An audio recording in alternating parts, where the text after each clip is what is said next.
सहनाववतु सह नौ भुनक्तु सह वीर्यङ्करवावहै तेजस्विनावधीतमस्तु मा विद्विषावहै।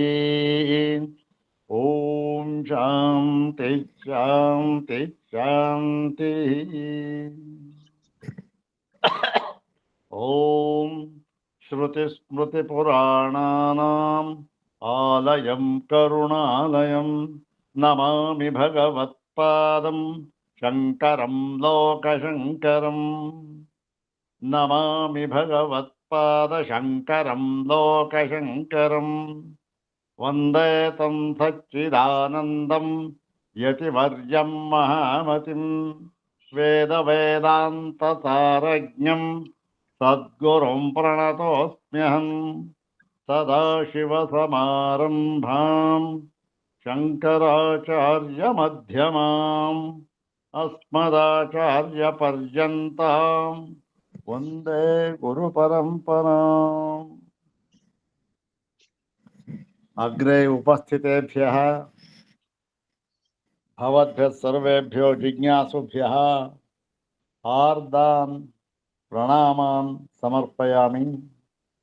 ब्रह्मसूत्रशाङ्करभाष्ये तृतीयाध्याये तृतीये पादे एकसूत्रात्मकेऽस्मिन् त्रयोदशे पुरुषविद्याधिकरणे तस्मिन् पुरुषविद्याधिकरणे उपनिबद्धम् एकमात्रं सूत्रम् इदानीं द्विवारं पठित्वा सूत्रार्थं तद्भाष्यभागं च यथाचार्यानुग्रहं विचारयामः।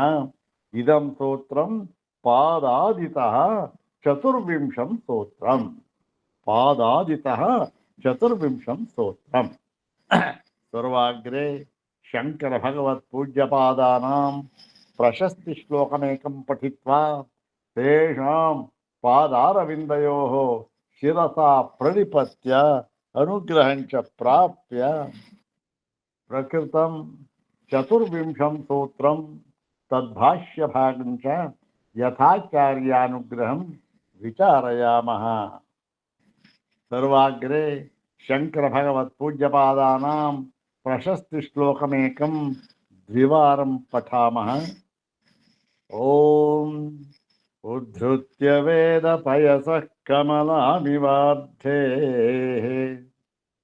आलिङ्गिताखिल जगत्प्रभवैकमूर्तिम् विद्यामशेष जगतां सुखदामदाद्यः तं शङ्करं विमलभाष्यकृतं नमामि।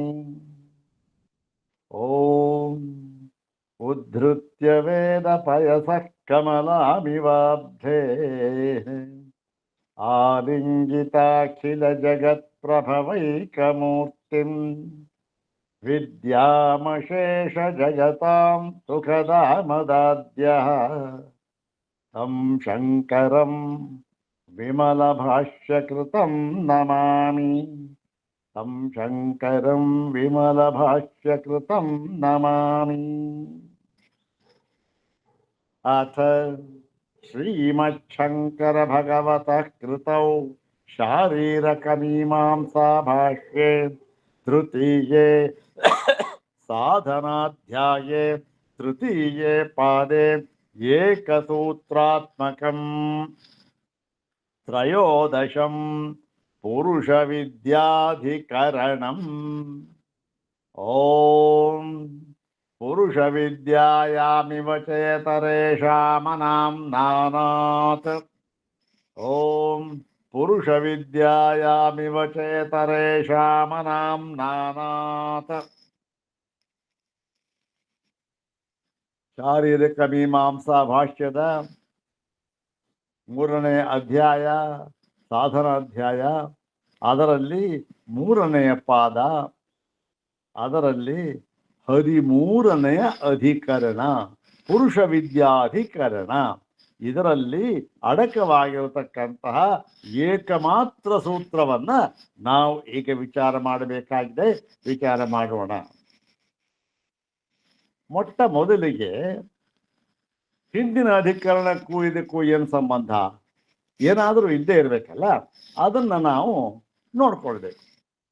ಏನು ನೋಡಿ, ಹಿಂದಿನ ಅಧಿಕರಣದಲ್ಲಿ ಓಂ ಸಂಭೃತಿ ದ್ಯುವ್ಯಾಪ್ತ್ಯಪಿ ಚಾತಃ ಎನ್ನುವ ಸೂತ್ರದಲ್ಲಿ ಈ ಸಂಭೃತಿ ಮತ್ತೆ ದ್ಯುವ್ಯಾಪ್ತಿ ಇವೇ ಮೊದಲಾದ ಮಹಿಮೆಗಳನ್ನ ಎಲ್ಲಿ ಈ ಒಂದು ರಾಣಾಯಣೀಯ ಶಾಖೆಯಲ್ಲಿ ಹೇಳಿದ್ದಾರೆ.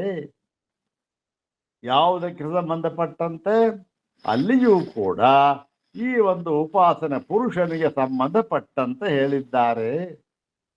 ಯಾವುದು ಈ ಮಹಿಮೆಗಳನ್ನ. ಮತ್ತೆ ಅಲ್ಲೇ ಬೇರೆ ಎಲ್ಲೂ ಅಲ್ಲ, ಶಾಂಡಿಲ್ಯ ವಿದ್ಯೆಯಲ್ಲಿ ಇದನ್ನು ಹೇಳಿಲ್ಲ, ಇನ್ನು ಕೆಲವನ್ನ ಹೇಳಿದ್ದಾರೆ. ಈಗ ಈ ಪುರುಷ ವಿದ್ಯೆ ಈ ಒಂದು ಈ ಸಂಭೃತಿ ದ್ಯುವ್ಯಾಪ್ತಿ ಎಂಬತಕ್ಕಂಥದ್ದು ಇದೆಯಲ್ಲ ಮಹಿಮೆಗಳು, ಅದನ್ನ ಶಾಂಡಿಲ್ಯ ವಿದ್ಯೆಯಲ್ಲಿ ಉಪಸಂಹಾರ ಮಾಡಿಕೊಂಡು ನಾವು ಉಪಾಸನೆ ಮಾಡಬೇಕು ಅಥವಾ ಉಪಸಂಹಾರ ಮಾಡಿಕೊಳ್ಳಬಾರದು ಎಂಬುದಾಗಿ ಸಂಶಯ ಬಂದಿತ್ತು. ಅದರಲ್ಲಿ ಏನು ಹೇಳಿದ್ರು ನೋಡಿ, ಎಲ್ಲ ಉಪಾಸ್ಯ ತತ್ವ ಒಂದೇ, ಉಪಾಸನೆಯು ಒಂದೇ. ಹಾಗಿದ್ದರೂ ಕೂಡ ಏನಾಗಿದೆ, ಈ ಒಂದು ಸಂಭೃತಿ ದ್ಯುವ್ಯಾಪ್ತಿ ಅಂತಕ್ಕಂಥದ್ದನ್ನ ನಾವು ಶಾಂಡಿಲ್ಯ ವಿದ್ಯೆಯಲ್ಲಿ ಉಪಸಂಹಾರ ಮಾಡಿಕೊಳ್ಳಬಾರದು ಅಂತ ಹೇಳಿದ್ರು. ಅದಕ್ಕೆ ತಕ್ಕ ಕಾರಣವನ್ನು ಕೊಟ್ಟಿದ್ರು. ಹೀಗೆ ಆ ಕಾರಣವೆಲ್ಲ ನಾವು ನೋಡಿದ್ದೇವೆ, ತಿರುಗಿ ಅದನ್ನೇನು ನೋಡೋದು ಬೇಡ, ಇಷ್ಟು ಸಾಕು ನಮಗೆ.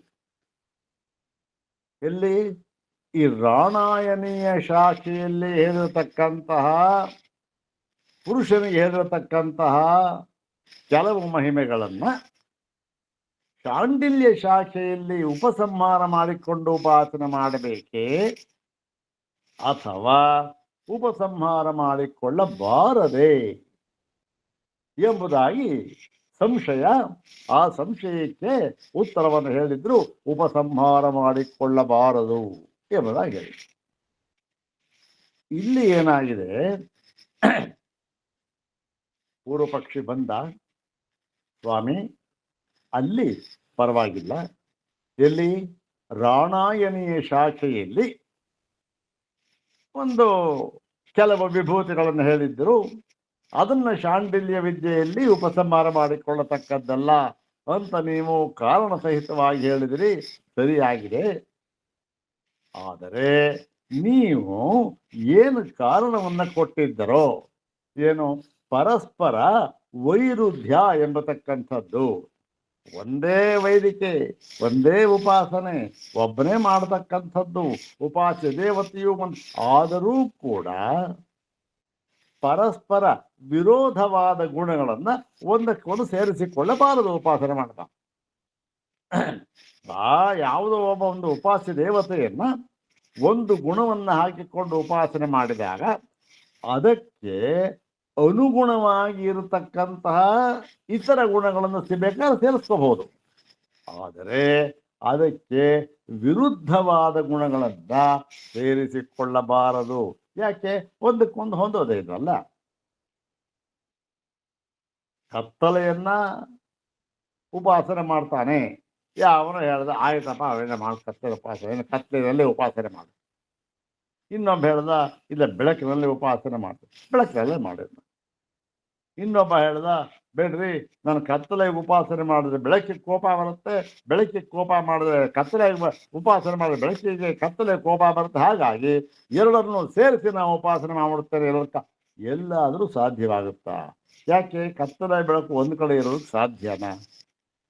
ಆಗೋದೇ ಇಲ್ಲ. ಇಲ್ಲಿದಲ್ಲೇ ಅಲ್ಲಿ ಇಲ್ಲಿಗೆ ಆದ ಹಾಗೆ ಇಲ್ಲಿಯೂ ಕೂಡ ಈ ವಿರೋಧವಾದ ವೈರುಧ್ಯ ಅಂತ ಎಲ್ಲಿದೆ ಅಲ್ಲಿ ಅಂತಹ ಗುಣಗಳನ್ನ ಪರಸ್ಪರ ಉಪಸಂಹಾರ ಮಾಡಿಕೊಳ್ಳತಕ್ಕದ್ದಲ್ಲ ಅಂತ ಕಾರಣ ಕೊಟ್ಟಿದ್ರು. ಈಗ ಪೂರ್ವ ಪಕ್ಷಿಯದ್ದ, ಸ್ವಾಮಿ ನೀವು ಹೇಳಿದ್ದು ಸರಿಯಾಗಿದೆ, ಸರಿಯಪ್ಪ ಸಂತೋಷ, ಆದರೆ ಓಹೋ ಏನಾದರೆ ಅಂತ ಮನೆ ಸಂಶಯ ಬಂತು, ಆಕ್ಷೇಪ ಬಂತು. ನೀವು ಹೇಳಿದ್ದು ರಾಣಾಯಣೀಯ ಶಾಖೆ ಮತ್ತೆ ಶಾಂಡಿಲ್ಯ ಶಾಖೆ ಎರಡನ್ನು ತಗೊಂಡ್ರಿ, ಅಲ್ಲಿ ಹೇಳಿದ್ರಿ, ಸರೋಯ್ತು. ಆದರೆ ಇಲ್ಲಿ ನೋಡಿ, ನಾವು ಈಗ ಹೇಳ್ತಾ ಇದ್ದೇವೆ, ಈ ಶಾಖೆಯಲ್ಲಿ ಹೇಳಿದ್ದ ವಿದ್ಯೆ ಇನ್ನೊಂದು ಶಾಖೆಯಲ್ಲಿ ಹೇಳಿರ್ತಕ್ಕಂತಹ ವಿದ್ಯೆ ಎರಡನ್ನೂ ಕೂಡ ಉಪಸಂಹಾರ ಮಾಡಿಕೊಳ್ಳಬೇಕೇ ಬೇಡವೇ? ನಿಮ್ಮ ಹಿಂದಿನ ಅಧಿಕರಣದ ನಿಯಮಗಳನ್ನು ತೆಗೆದುಕೊಂಡರೆ ಉಪಸಂಹಾರ ಮಾಡಬಾರದು, ಅದೇ ಇಟ್ಕೊಳ್ಬೇಕು. ಅಥವಾ ಇಲ್ಲಿ ಉಪಸಂಹಾರ ಮಾಡಿಕೊಳ್ಳುವುದಕ್ಕೆ ಬೇಕಾದಷ್ಟು ಕಾರಣ ಇದೆ. ಹಿಂದೆ ಹೇಳಿದ ಹಾಗೆ ವೈರುಧ್ಯ ಎಂಬತಕ್ಕಂಥ ಕಾರಣ ಇಲ್ಲಿ ಇಲ್ಲ. ವೈರುಧ್ಯ ಎಂಬ ಕಾರಣ ಇಲ್ಲಿ ಇಲ್ಲ. ಅದು ಹೇಗೆ ಅಂತ ಅನ್ನೋದನ್ನು ನಾವು ತೋರಿಸ್ಕೊಡ್ತೇವೆ ಮುಂದೆ. ವೈರುಧ್ಯ ಇಲ್ಲ, ಉಪಾಸನೆ ತತ್ವ ಒಂದೇ, ಉಪಾಸಕ ಪುರುಷನೇ ಗುರಿ ಮಾಡಿ ಉಪಾಸನೆ ಮಾಡ್ತಾ ಎಲ್ಲ ಒಂದನೇ, ವೈರುಧ್ಯವೇ ಇಲ್ಲ. ಹಾಗಾದ್ರೆ ಇಲ್ಲೂ ಮಾಡ್ಕೋಬಾರ್ದ? ನೀವೇ ಹೇಳಿದ್ರಿ ಅನುಗುಣವಾದ ಗುಣಗಳಿದ್ರೆ ಉಪಸಂಹಾರ ಮಾಡಿಕೊಳ್ಬಹುದು ಅಂತ. ನೋಡಿ, ಇಲ್ಲಿ ಅನುಗುಣವಾದ ಗುಣಗಳಿರತಕ್ಕಂಥದ್ದು. ಆದ್ದರಿಂದ ಇಲ್ಲಿ ಉಪಸಂಹಾರ ಮಾಡಿಕೊಳ್ಳಬೇಕು ಎಂಬುದಾಗಿ ನಮಗೆ ತೋರುತ್ತೆ. ತಾವು ಏನು ಹೇಳ್ತೀವಿ ಸ್ವಾಮಿ ಇದಕ್ಕೆ ಅಂತ ಕೇಳಿಬಿಟ್ಟ. ಆ ಭಾಗವನ್ನು ನಾವು ಇವತ್ತು ನೋಡಬೇಕಾಗಿದೆ. ನೋಡೋಣ. ಸೂತ್ರವಂತರ ಹೇಳ್ಕೊಂಡ್ಬಿಡೋಣ, ನಂತರ ಪದವಿಭಾಗ ಅನ್ವಯ ಕ್ರಮ ನೋಡೋಣ. ಓಂ ಪುರುಷ ವಿದ್ಯಾಯಾಮಿವ ಚೇತರೇಷಾಮನಾಂ ನಾನಾತ್. ಓಂ ಪುರುಷ ವಿದ್ಯಾಯಾಮಿವ ಚೇತರೇಷಾಮನಾಂ ನಾನಾತ್. ಪುರುಷ ವಿದ್ಯಾಯಾಮ್ ಇವ ಚ ಇತರೇಷಾಂ ಅನಾಂ ನಾನಾತ್. ಇದು ಪದ ವಿಭಾಗ ಕ್ರಮ. ಇಲ್ಲಿ 5 ಪದಗಳಿರತಕ್ಕಂಥದ್ದು. ಇತಿ ಪಂಚಪದಾತ್ಮಕಮಿದಂ ಸೂತ್ರಂ. ಪುರುಷ ವಿದ್ಯಾಯಾಮ್ ಇವ ಚ ಇತರೇಷಾಂ ಅನಾಂ ನಾನಾತ್ ಅಂತಕ್ಕಂಥದ್ದು. ಈಗ ಅನ್ವಯ ಕ್ರಮ ನೋಡೋಣ. ಇಲ್ಲಿ ಅನ್ವಯ ಕ್ರಮವನ್ನ ಕೆಲವೆಲ್ಲ ಸೇರಿಸ್ಕೊಳ್ಬೇಕು. ನೋಡಿ, ಹೇಗೆ ಸೇರಿಸ್ಕೊಳ್ಬೇಕು ಅಂತ ಎಲ್ಲಿ ಗೊತ್ತಾಗುತ್ತೋ, ಇವೆಲ್ಲ ಗೊತ್ತಿಲ್ಲದೆ ಹೇಗೆ ಸೇರಿಸ್ಕೊಳ್ಳೋದು, ಅದಕ್ಕೆ ಹೇಳ್ತಕ್ಕಂಥದ್ದು ಸರ್ವಜ್ಞತ್ವ ಅಂತಕ್ಕಂಥದ್ದು ಬಹಳ ಮುಖ್ಯ. ಇಲ್ಲಿ ಹೇಳಿದ್ರು ಅನ್ವಯ ಮಾಡ್ಕೊಳ್ಳುವಾಗ ಸೂತ್ರ ಏನೋ ಇಷ್ಟ ಆಯ್ತು. ಭಗವತ್ಪಾದ ಶಂಕರ್ ಹೇಳ್ತಾ ಇದ್ದಾರೆ ನೋಡಿ, ಪುರುಷ ವಿದ್ಯಾಯಾಮ್ ಅಂತ ಹೇಳಿದ್ರೆ ಇಲ್ಲಿ ಯಾರಿಗೆ ಸಂಬಂಧಪಟ್ಟ ಪುರುಷ ವಿದ್ಯೆ, ಎಲ್ಲಿ ಹೇಳಿರತಕ್ಕಂಥ ಪುರುಷ ವಿದ್ಯೆಯಲ್ಲಿ ಪುರುಷ ವಿದ್ಯೆಯನ್ನ ಉಪನಿಷತ್ತುಗಳಲ್ಲಿ ಹೇಳಿದ್ದಾರೆ, ಎಷ್ಟೋ ಶಾಖೆಗಳಲ್ಲೂ ಕೂಡ ಹೇಳಿದ್ದಾರೆ. ಇಲ್ಲಿ ಪ್ರಕೃತನ ವಿಚಾರಕ್ಕೆ ಯಾವುದನ್ನು ತಗೊಳ್ಬೇಕು ಅದು ಮುಖ್ಯ ತಾನೆ. ಎಲ್ಲೋ ಹೇಳಿದವರು ಮುಖ್ಯ ಅಲ್ಲ, ಎಲ್ಲಿ ಹೇಳಿರುವುದನ್ನು ನಾವು ವಿಚಾರಕ್ಕೆ ತೆಗೆದುಕೊಳ್ಳಬೇಕು. ಅಂದರೆ ಭಗವತ್ಪಾದ ಹೇಳ್ತಾ ಇದ್ದಾರೆ, ತಾಂಡಿ ಪೈಂಗಿ ಶಾಖಿತ. ತಾಂಡಿ ಮತ್ತೆ ಪೈಂಗಿ ಶಾಖೆಗಳವರು.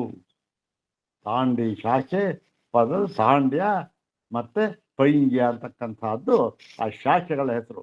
ನೋಡಿ, ಪ್ರಾಣಾಯನಿ ಆಯಿತು, ಕಾಕ್ಷಾಯನಿ ಆಯಿತು, ಈಗ ತಾಂಡಿ ಪೈಂಗಿ ಬಂದ್ಯ. ಯಾಕೆ ಶಾಖೆ ಇದೆಯೋ ಹೀಗೆ ತಾಂಡಿ ಪೈಂಗಿಗಳ ಶಾಖೆಗಳಲ್ಲಿ ಏನು ಪುರುಷ ವಿದ್ಯಾಯಾಮ್ ಇದನ್ನು ಸೇರಿಸ್ಕೋಬೇಕು. ತಾಂಡಿ ಪೈಂಗಿ ಶಾಖೆಗಳ ಹೇಳಿರತಕ್ಕಂಥ ಪುರುಷ ವಿದ್ಯೆಯಲ್ಲಿ, ಪುರುಷ ವಿದ್ಯೆ ಪುರುಷೋಪಾಸನೆ, ಅಲ್ಲಿ ಪುರುಷನನ್ನು ಏನು ಅಂತ ಉಪಾಸನೆ ಮಾಡಬೇಕು ಅದು ಹೇಳಿದ್ದಾರೆ, ಅದು ಮುಂದೆ ಬರುತ್ತೆ ಭಾಷೆಯಲ್ಲಿ. ಪುರುಷ ವಿದ್ಯೆಯಲ್ಲಿ ಒಂದು ಕೆಲವು ಧರ್ಮಗಳನ್ನು ಹೇಳಿದ್ದಾರೆ. ಯಾರಿಗೆ? ಆ ಒಂದು ಪುರುಷನಿಗೆ ಒಂದು ಧರ್ಮಗಳನ್ನು ಹೇಳಿದ್ದಾರೆ. ಪುರುಷ ವಿದ್ಯಾಯಾಮ್ ಪಠಿತಾನಾಂ ಧರ್ಮಾಣಾಂ. ಇವ ಈಗೇನಾಯ್ತು ಇವಾಗ ತಾಂಡಿ ಮತ್ತು ಪೈಂಗಿ ಶಾಖೆಗಳ ಪುರುಷ ವಿದ್ಯೆಯಲ್ಲಿ ಹೇಳಿರತಕ್ಕಂತಹ ಕೆಲವು ಧರ್ಮಗಳಂತೆ ಧರ್ಮಾಣವಿವ ಕೆಲವು ಧರ್ಮಗಳಂತೆ ಏನಾಗಿದೆ ಇತರೇಶಾಂ ಇತರೇಶಾಂ ಅಂದರೆ ಇತರೇಶಾಂ ಶಾಖಿನಾಂ ಯಾರದು ಬೇರೆ ಶಾಖೆಯವರು ತಾಂಡಿ ಪೈಂಗಿ ಶಾಖೆಗಳ ಪುರುಷ ವಿದ್ಯೆಯಲ್ಲಿ ಕೆಲವು ಧರ್ಮ ಹೇಳಿದ್ದಾರೆ. ಅದನ್ನ ಇತರೇಶಾಂ ಮತ್ತೊಂದು ಶಾಖೆಯಲ್ಲಿ ಏನಾಗಿದೆ ಇತರೇಶಾಂ ಅದು ಯಾವ್ದು ಮತ್ತೊಂದು ಶಾಖೆ ಅಂದರೆ ತೈತ್ತಿರಿಯಾನಾಂ ತೈತ್ತಿರೀಯ ಶಾಖೆಯಲ್ಲಿ ನೋಡಿ ತಾಂಡಿ ಪೈಂಗಿ ತಕ್ಕಂಥದ್ದು ಸಾಮವೇದದ ಶಾಖೆ, ಈ ತೈತ್ತಿರೀಯ ಅಂತಕ್ಕಂಥದ್ದು ಕೃಷ್ಣ ಯಜುರ್ವೇದದ ಶಾಖೆ. ಆದ್ದರಿಂದ ಏನಾಗಿದೆ ನೋಡಿ ತಾಂಡಿ ಪೈಂಗಿ ಶಾಖೆಗಳ ಪುರುಷ ವಿದ್ಯೆಯಲ್ಲಿ ಹೇಳಿರತಕ್ಕಂತಹ ಧರ್ಮಗಳಂತೆ ಇತರೇಶಾಂ ತೈತ್ತಿರೀಯಾನಾಂ ಅಂದರೆ ಬೇರೆ ತೈತ್ತಿರೀಯ ಶಾಖೆಯವರು ಏನ್ ಮಾಡ್ತಾರದನ್ನ ಅನಾಮ್ನಾನಾತ್ ಆ ಧರ್ಮಗಳನ್ನ ಇವರು ಪಠಿಸೋದಿಲ್ಲ, ಇಲ್ಲಿ ಹೇಳಿಲ್ಲ ಅದನ್ನ ಅನಾಮ್ನಾನಾತ್. ಮತ್ತೆ ಏನು ಹಾಗಾದ್ರೆ ಅಂದ್ರೆ ಅದಕ್ಕೆ ಸಿದ್ಧಾಂತ ಏನಾಯ್ತು, ಅವರು ಹೇಳಿಲ್ಲದೆ ಇರುವುದರಿಂದ ತೈತ್ತಿರೀಯ ಶಾಖೆಯಲ್ಲಿ ಹೇಳಿಲ್ಲದೆ ಇರುವುದರಿಂದ ಅತ್ರ ಶಾಖಾಂತರ ಪಠಿತಾ ಪುರುಷ ವಿದ್ಯಾಯಾ ಧರ್ಮಾ ಅನುಪಸಂಹಾರ್ಯಾ. ಇದು ಸಿದ್ಧಾಂತ. ತೈತ್ತಿರೀಯ ಶಾಖೆಯಲ್ಲಿ ಈ ತಾಂಡಿ ಪೈಂಗಿಗಳ ಶಾಖೆಯಲ್ಲಿ ಹೇಳಿ ಪುರುಷ ವಿದ್ಯೆಯಲ್ಲಿ ಹೇಳಿರತಕ್ಕಂತಹ ಕೆಲವು ಧರ್ಮಗಳನ್ನ ಈ ತೈತ್ತಿರೀಯ ಶಾಖೆಯಲ್ಲಿ ಹೇಳಿಲ್ಲದೇ ಇರುವುದರಿಂದ ಏನಾಗಿದೆ, ನಾವು ಎಲ್ಲ ಉಪಾಸನೆ ಒಂದೇ ಪುರುಷೋಪಾಸನೆ, ಆದರೂ ಕೂಡ ಇಲ್ಲಿ ಆ ತಾಂಡಿ ಪೈಂಗಿ ಶಾಖೆಗಳಲ್ಲಿ ಪಠಿತವಾಗಿರತಕ್ಕಂತಹ ಕೆಲವು ಧರ್ಮಗಳನ್ನ ತೈತ್ತಿರೀಯ ಶಾಖೆಯಲ್ಲಿ ಉಪಸಂಹಾರ ಮಾಡಿಕೊಂಡು ಉಪಾಸನೆಯನ್ನು ಮಾಡಬಾರದು ಅಂತಕ್ಕಂಥದ್ದು ಸಿದ್ಧಾಂತ ಸೂತ್ರ. ಉಪಸಂಹಾರ ಮಾಡಿಕೊಳ್ಳಬಾರದು. ನೋಡಿ ಹಿಂದಿನ ಸೂತ್ರದಲ್ಲಿ ಸಂಭೃತಿ ದಿವ್ಯಾಪ್ತ್ಯಪಿ ಚಾತಃ ಅಲ್ಲೂ ಕೂಡ ಈ ಒಂದು ರಾಣಾಯನಿಯ ಶಾಖೆಯಲ್ಲಿ ಹೇಳಿರತಕ್ಕಂಥದ್ದು ಮತ್ತೆ ಈ ಶಾಂಡಿಲ್ಯ ವಿದ್ಯೆಯಲ್ಲಿ ಹೇಳಿರತಕ್ಕಂಥದ್ದು ಎರಡನ್ನು ತಗೊಂಡು ಶಾಂಡಿಲ್ಯ ವಿದ್ಯೆಯಲ್ಲಿ ರಾಣಾಯನಿ ಶಾಖೆಗಳ ಧರ್ಮವನ್ನು ಉಪಸಂಹಾರ ಮಾಡಿಕೊಳ್ಳತಕ್ಕದ್ದಲ್ಲ ಅಂತ ಹೇಳಿದ್ರು. ಇಲ್ಲೂ ಕೂಡ ಅದನ್ನೇ ಹೇಳ್ತಾ ಇದ್ದಾರೆ. ಏನನ್ನ ಈ ತಾಂಡಿ ಪೈಂಗಿ ಶಾಖೆಗಳ ಪುರುಷ ವಿದ್ಯೆಯಲ್ಲಿ ಹೇಳಿರತಕ್ಕಂತಹ ಕೆಲವು ಧರ್ಮಗಳನ್ನ ತೈತ್ತಿರೀಯ ಶಾಖೆಯಲ್ಲಿ ಹೇಳಿಲ್ಲದೆ ಇರುವುದರಿಂದ ತೈತ್ತಿರೀಯ ಶಾಖೆಯಲ್ಲಿ ಇದನ್ನು ಹೇಳಿಲ್ಲ. ಆದ್ದರಿಂದ ಆ ತಾಂಡಿ ಪೈಂಗಿನ ಶಾಖೆಯಲ್ಲಿ ಹೇಳಿರ್ತಕ್ಕಂಥ ಧರ್ಮಗಳನ್ನ ಇಲ್ಲಿ ಉಪಸಂಹಾರ ಮಾಡಿಕೊಳ್ಳಬಾರದು. ಇಲ್ಲಿ ಹೇಳಿಲ್ಲ ಉಪಸಂಹಾರ. ಅಲ್ಲ ಸ್ವಾಮಿ, ಇದನ್ನ ಹೇಳಿ ಉಪಸಂಹಾರ ಮಾಡಿಕೊಳ್ಳಬಾರದು ಅಂತ ಅನ್ನೋದನ್ನ ಹಿಂದಿನ ಸೂತ್ರ ಹೇಳಿದ್ರಲ್ಲ, ತಿರ್ಗಾ ಇಲ್ಲಿ ಯಾಕೆ ಸ್ವಾಮಿ ಹೇಳ್ತಾ ಇದ್ದೀರಿ? ಅಲ್ಲೇನ ಇನ್ನೆರಡು ಉದಾಹರಣೆ ಇದನ್ನು ಕೊಟ್ಬಿಟ್ಟಿದ್ದಾಗಿತ್ತು. ಅಲ್ಲಿ ಏನು ಮಾಡಿದ್ರು, ರಾಣಾಯನಿಯ ಶಾಖೆ ಹೇಳಿದ್ರು. ಆ ರಾಣಾಯನಿಯ ಶಾಖೆ ಹೇಳುವಾಗನೇ ಇನ್ನೂ ಎರಡು ಹೇಳಿಬಿಟ್ಟಿದೆ, ತಾಂಡಿ ಪೈಂಗಿ ಶಾಖೆ ಹೇಳೋದು ಹೇಳಿದ ನೋಡಿ ಅಂತ ಹೇಳ್ಬಿಟ್ಟು ತೈತ್ಯ ಹೇಳ್ಬಿಟ್ರೆ ಅಲ್ಲೇ ಮುಗಿದೋಗ್ಬಿಡೋದಲ್ಲ. ಅದಕ್ಕೆ ಯಾಕೆ ಬೇರೆ ಅಧಿಕರಣ ಮಾಡಿದ್ರಿ? ಬಾದರಾಯಣ ಇನ್ನೊಂದು ಸೂತ್ರ ಯಾಕೆ ಮಾಡಿದ್ರು ಅದಕ್ಕೆ ಅಂತನ್ನುವ ಪ್ರಶ್ನೆ ಬರುತ್ತೆ. ಹಾಗೆ ಬಂದಾಗ ಹೌದಪ್ಪ,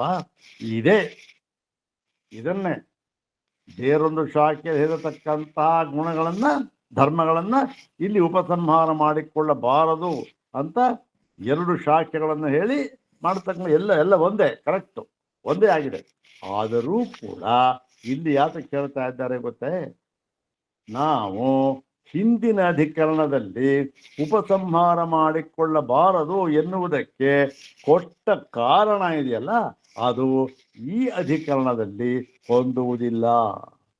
ಹಾಗಾಗಿ ಯಾವನಾರು ಆಕ್ಷೇಪಣೆ ಮಾಡಬಹುದು, ನೋಡಿ ಸ್ವಾಮಿ ಅಲ್ಲಿ ಏನೋ ವೈರುಧ್ಯ ಅದು ಇದು ಅಂತ ಹೇಳ್ಬಿಟ್ಟು ನೀವು ಉಪಸಂಹಾರ ಮಾಡಿಕೊಳ್ಳಬಾರದು ಅಂತ ಹೇಳ್ಬಿಟ್ರಿ. ನೋಡಿ ನಾವು ಹೇಳ್ತಾ ಇದ್ದೀವಿ ತಾಂಡೆ ಪೈಂಗಿಗಳ ಶಾಖೆ ಮತ್ತು ತೈತ್ಯ ಇಲ್ಲಿ ಯಾವ ವೈರುಧ್ಯ ಇದೆ ಸ್ವಾಮಿ? ಏನೂ ಇಲ್ಲ. ಹಾಗಾದ್ರೆ ಇಲ್ಲಿ ಉಪಸಂಹಾರ ಮಾಡ್ಕೊಳ್ಬಹುದಲ್ಲ. ಮಾಡ್ಕೊಂಡು ಬೇಕೇ ಬೇಕು ಅಂತ ಬಂದುಬಿಡುತ್ತೆ. ಆದ್ದರಿಂದ ಇದನ್ನು ಇನ್ನೊಂದು ಅಧಿಕರಣವನ್ನು ಹೇಳಿ ಇಲ್ಲ ಇಲ್ಲ ಇಲ್ಲೂ ಕೂಡ ಉಪಸಂಹಾರ ಮಾಡಿಕೊಳ್ಳತಕ್ಕದ್ದಲ್ಲ ಅಂತ ಹೇಳಿದ್ದಾರೆ. ಎಷ್ಟು ಆಳವಾಗಿ ಅಧ್ಯಯನ ಮಾಡಿ ಇಷ್ಟೆಲ್ಲ ಅಂಶಗಳನ್ನ ಈ ಒಂದು 4-5 ಪದಗಳಲ್ಲಿ ಅಡಕೆ ಮಾಡಬೇಕಾದರೆ ಅವರ ಸಾಮರ್ಥ್ಯ ಎಷ್ಟಿರಬೇಕು, ಬಾದರಾಯಣರ ಸಾಮರ್ಥ್ಯ. ಇನ್ನು ಅವರಿದು ಯಾವುದನ್ನು ಹೇಳಿಲ್ಲ, ತಾಂಡಿ ಶಾಖೆ ಪೈ ಯಾವುದನ್ನು ಹೇಳಿಲ್ಲ.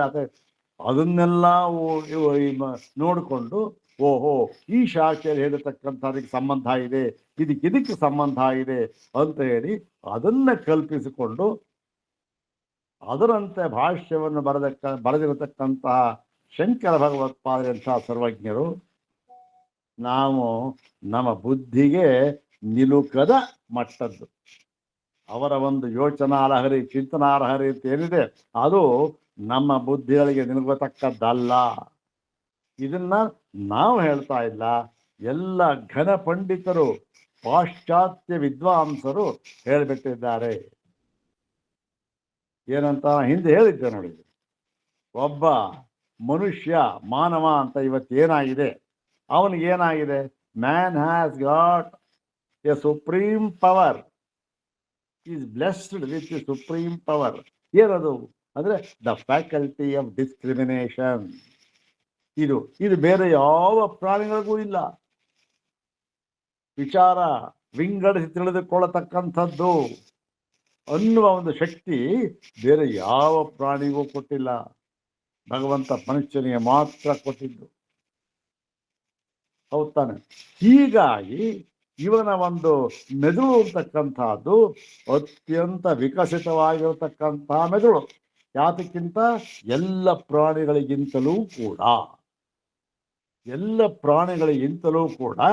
ಈ ಮಾನವನ ಮೆದುಳು ಇದೆಯಲ್ಲ ಅದು ಅತ್ಯಂತ ವಿಕಸಿತವಾಗಿ ಇದೆ.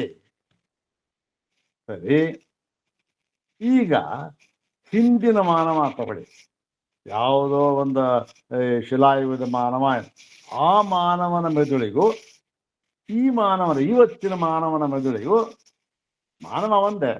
ಏನಾಗಿದೆ, ಅವರಿಗಿಂತ ಇವನ ಮೆದುಳು ಎಷ್ಟೋ ಪಟ್ಟು ವಿಕಾಸವಾಗಿದೆ. ಹೌದು ತಾನೆ? ಹಾಗಾಗಿ ಇನ್ನು ಮುಂದೆ ಏನಾಗಬಹುದು, ಈಗ ಇರತಕ್ಕಂಥ ಮಾನವನ ಮೆದುಳಿಗಿಂತಲೂ ಕೂಡ ಇನ್ನೂ ವಿಕಸಿತವಾಗಿರತಕ್ಕಂಥ ಮೆದುಳು ಉಳ್ಳ ಮಾನವ ಬರಬಹುದು, ಹೇಳಕ್ಕಾಗಲ್ಲ. ಇದು ವಿಕಸಿತವಾಗಬಹುದು. ಹೀಗೆ ನಾವು ಊಹೆ ಮಾಡ್ತಾ ಹೋದ್ರೆ ಒಂದು ಸ್ಯಾಚುರೇಷನ್ ಪಾಯಿಂಟ್ ಅಂತ ಬಂದ್ಬಿಡುತ್ತೆ. ಏನು, ಇದಕ್ಕಿಂತ ಹೆಚ್ಚಾಗಿ ಮಾನವನ ಮೆದುಳು ವಿಕಸಿತವಾಗುವುದಕ್ಕೆ ಸಾಧ್ಯವೇ ಇಲ್ಲ. ಇವತ್ತಿಗಿಂತ ನಾಳೆ ಇನ್ನು ವಿಕಸಿತವಾಗತ್ತೆ, ನಾಳೆಗಿಂತ ನಾಳೆದ್ದು ವಿಕಸಿತವಾಗತ್ತೆ. ಹೀಗೆ ವಿಕಸಿತ ಆಗ್ತಾ ಹೋಗಿ ಉಪ್ಪು ಹಾಕ್ಬೇಕು ನೀರಿಗೆ, ನೀರ ಕರಗ್ತಾ ಹೋಗುತ್ತೆ. ಸ್ವಲ್ಪ 1 ಚಮಚ ಹಾಕ್ತಾ ಕರಗ್ತು, 2 ಚಮಚ ಹಾಕ್ತಾ ಕರಗ್ತು, 4, 6ನೇ ಚಮಚ ಹಾಕ್ತಾ ಕರಗಲೇ ಇಲ್ಲ. ಯಾಕೆ? Saturation point ಬಂದುಬಿಟ್ಟಿತ್ತು.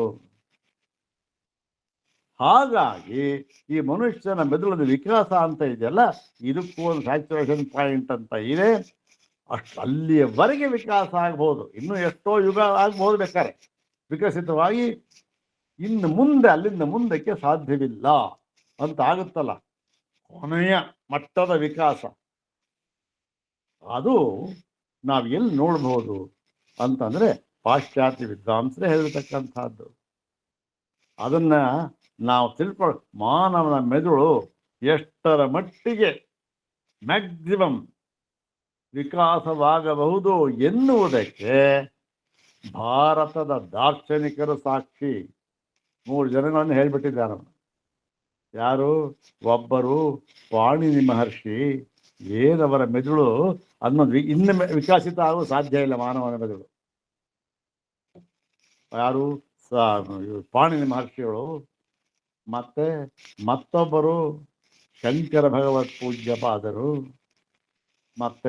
ಮತ್ತೊಬ್ಬರು ಅವರೆಲ್ಲ ಪಾಶ್ಚಾತ್ಯ ವೇದ ಭಾಷೆ ಎಲ್ಲ ಓದಿದ್ರು, ಅವರಿಗೆ ಸಾಯಣಾಚಾರ್ಯರು.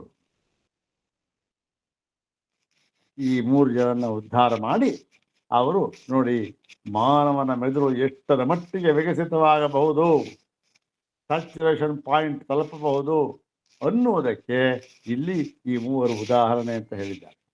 ಹೀಗೆ ಇದು ಯಾಕೆಂದ್ರೆ ಇವೆಲ್ಲ ಈ ಈ ಶಾಖೆಗಳು ಇವೆಲ್ಲ ನೋಡಿ ಸೂತ್ರದ ಅರ್ಥ ಇದು ಎಂದು ಬಾದರಾಯಣರ ಹೃದಯವನ್ನು ಪ್ರವೇಶ ಮಾಡಿ ಹೇಳ್ತಕ್ಕಂಥ ಸಾಮರ್ಥ್ಯ ಬರಬೇಕಾದ್ರೆ ಬಾದರಾಯಣರಷ್ಟೇ ಸರ್ವಜ್ಞತ್ವ ಇರಬೇಕು. ಹೌದ್ ತಾನೆ? ನೋಡೋಣ ಈಗ ಇದು ಗೊತ್ತಾಯ್ತಲ್ಲ. ಇದು ಪುರುಷ ವಿದ್ಯಾಯಾಮಿವ ಚೇತರೇಶಾಮನಾಂ ನಾನಾತ್ ತಾಂಡಿ ಪೈಂಗಿ ಶಾಖಿನಾಂ ಪುರುಷ ವಿದ್ಯಾಯಾಂ ಪಠಿತಾನಾಂ ಧರ್ಮಾಣಾಂ ಇವ ತಾಂಡಿ ಪೈಂಗಿ ಶಾಖೆಗಳ ಪುರುಷ ವಿದ್ಯೆಯಲ್ಲಿ ಹೇಳಿರತಕ್ಕಂಥ ಧರ್ಮಗಳಂತೆ ಇತರೇಶಾಂ ತೈತ್ತಿರೀಯಾನಾಂ ಅನಾಮ್ನಾನಾತ್ ಬೇರೆಯ ತೈತ್ತಿರೀಯ ಶಾಖೆಯಲ್ಲಿ ಹೇಳಿಲ್ಲದಿರುವುದರಿಂದ ಏನ್ ಮಾಡ್ಬೇಕು ನಾವು ಅಂದ್ರೆ ಅತ್ರ ಶಾಖಾಂತರ ಪಠಿತಾ. ಶಾಖಾಂತರ ಪಠಿತ ಅಂದ್ರೇನು?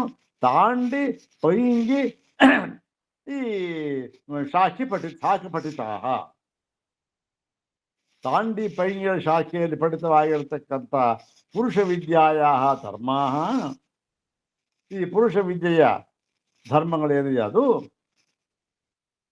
ತೈತ್ತಿರೀಯಕ್ಕೆ, ಈ ತೈತ್ತಿರೀಯಕದಲ್ಲಿ ತೈತ್ತಿರೀಯ ಶಾಖೆಯವರಲ್ಲಿ ಅನುಪಸಂಹಾರ್ಯ ಉಪಸಂಹಾರ ಮಾಡಿಕೊಳ್ಳತಕ್ಕದ್ದಲ್ಲ ಎಂಬುದಾಗಿ ಈ ಒಂದು ಈ ಸೂತ್ರಕ್ಕೆ ಅರ್ಥವಾಯಿತು. ಈಗ ಇಲ್ಲಿ ಈ ಅಧಿಕರಣಕ್ಕೆ ಇರ್ತಕ್ಕಂಥ ಧರ್ಮದಂತೆ ಏನು ವಿಷಯ ಏನು ಸಂಶಯ ಏನು ಎಂಬತಕ್ಕಂಥದ್ದು ನಮಗೆಲ್ಲ ಗೊತ್ತಾಯ್ತಲ್ಲ. ವಿಷಯ ಇದು ತಾಂಡಿ ಪೈಂಗಿಗಳ ಶಾಖೆ ಮತ್ತು ತೈತ್ತಿರೀಯ ಶಾಖೆ ಇದರಲ್ಲಿ ಪಠಿತವಾಗಿರ್ತಕ್ಕಂಥದ್ದು. ಇದರಲ್ಲಿ ಕೆಲವು ಧರ್ಮಗಳು ಇದೆಯಲ್ಲ ಅದು ಅದು ಸೇರಿಸ್ಕೊಳ್ಬೇಕು, ಅವುಗಳನ್ನು ಸೇರಿಸ್ಕೊಳ್ಬೇಡವೋ ಅಂತ ಸಂಶಯ. ಮೊಟ್ಟ ಮೊದಲು ಏನು ನಮಗೆ ತೋರುತ್ತೆ? ಪೂರ್ವ ಪಕ್ಷ ಇದು ಸೇರಿಸ್ಕೊಳ್ಬೇಕು ಕಣ್ರಿ ಅಂತ ತೋರುತ್ತೆ.